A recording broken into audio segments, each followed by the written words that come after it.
অনেকেই স্বপ্ন দেখে নিজের একটা ব্যবসা থাকবে, নিজের সময় হবে, নিজের মতো করে জীবন চলবে, কিন্তু বাস্তবতা একটু আলাদা। আসসালামু আলাইকুম। তো সবাই কেমন আছেন? ব্যবসা শুরু করা সহজ, কিন্তু টিকে থাকা কঠিন। আর এই কঠিন পথটা আসলে সফলতার আসল গল্প তৈরি করে। অনেকেই স্বপ্ন দেখে নিজের একটা ব্যবসা থাকবে, নিজের সময় হবে, নিজের মতো করে জীবন চলবে, কিন্তু বাস্তবতা একটু আলাদা। শুরু থাকে শুধু চেষ্টা, অনিশ্চয়তা আর অসংখ্য প্রশ্ন। পারবো তো? লস হয়ে যাবে না তো? সত্যি কথা হলো, ব্যবসায় প্রথম ধাক্কা কেউ জিতে না। এখানে জিতে সে যে বারবার হেরে গিয়েও থেমে যায় না। মনে অনেক রাত যাবে ঘুমহীনভাবে, অনেক দিন যাবে চিন্তায়, অনেক সময় মনে হবে সব ছেড়ে দে, কিন্তু ঠিক সেই মুহূর্তে যদি আপনি ধরে রাখেন, তাহলে আপনি আলাদা হয়ে যাবেন হয়ে যাবেন কারণ সফল ব্যবসা ভাগ্যের উপর দাঁড়িয়ে থাকে ধৈর্য, পরিশ্রম আর শৃঙ্খলার উপর।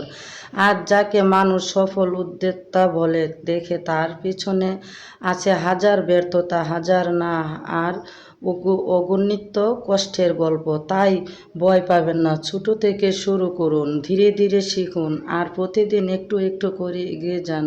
মনে রাখবেন, বড় স্বপ্ন দেখা ভুল না, ভুল হলো চেষ্টা না করা। একদিন আপনি নিজে অবাক হবেন, যে যাত্রা একসময় অসমাপ্তি দিয়ে হতো, সেটাই আপনার সফলতার সবচেয়ে বড় গল্প হয়ে যাবে। একদিন আপনাকে নিয়ে মানুষ অনেক গর্ব করবে আর বলবে যে একদিন যে মানুষটা ব্যবসা শুরু করছিল, তখন আমরা নিয়ে কত হাসি ঠাট্টা করলাম, কত কিছু কইলাম, তাও মানুষটা হাল ছাড়েনি।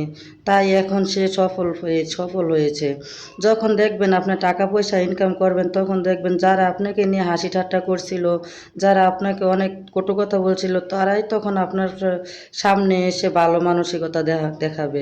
কারণ ওরা ভাববে তখন যে ও হয়তো এখন টাকা কামাচ্ছে, অনেক ভালো ইনকাম করছে। তখন দেখবেন আপনার কথা ছাড়া অন্য কোনো কিছুই ভাবতে চাইবে না, বলবে যে ওর থেকে কিছু শিখতে পারবো, ওর থেকে কিছু জানতে পারবো, ওই কীভাবে সফল হলো। ওর মতো কষ্ট করে আমরাও যদি টিকে থাকতে পারি, তাহলে আমরাও জীবনে একটা কিছু করতে পারবো। যে মানুষ অন্যর কোনো কিছু দেখে হিংসা না করবে, সে জীবনে সফলতা পাবে। তাই এইটাই একটা কথা আপনাদের বলবো, যে কোনো সময় নিজের কী আছে তা নিয়ে ভাববেন, অন্যের কী আছে না আছে তা নিয়ে কোনো সময় ভাববেন না, তাকে নিয়ে কোনো হাসি ঠাট্টা করবেন না। এটাই সবার কাছে আমার কথা, যে সবাই ভালো থাকবেন, চেষ্টা করবেন যে সবাইকে, আত্মীয় স্বজন সবাইকে কেমনে ভালো রাখা যায়, নিজের ফ্যামিলি